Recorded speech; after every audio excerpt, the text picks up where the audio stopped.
देखो এইটা হচ্ছে ব্রেড ब्रेड को পিঁয়াজ পড়িବ গোଲାପ ଜାମୁ ତିଆରି ହଉଛି प्रस्तुत ଗୁଳା କରା ହଉଛି। ତାପରେ ଆପଣ ଦେଖିବେ କିଛି ସମୟ ପରେ ଶିରା ଗରମ ହବ ତା ଦେହରେ ଛଣା ହବ। ଏଇଟା ଆପଣଙ୍କ ଗୁଳା ହେଇକି ଅଛି। ଏଇଟା ହଉଛି ଆମେ ଥାନେଶ୍ୱରରୁ ଆଣି ଶିରା ଶିରା ଏଇ ଶିରାରେ ତିଆରି ହବ।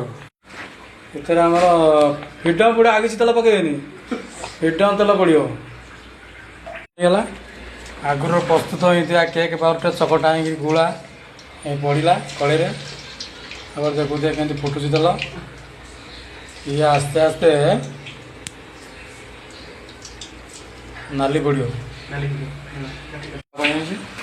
ବର୍ତ୍ତମାନ ଏହାକୁ କାଢ଼ିଦେବା। କଢ଼ା ହେଲା, କଢ଼ା ହେଇକିରି ଆମର ଆଣିଥିବା ଶିରାରେ ପଡ଼ିଲା।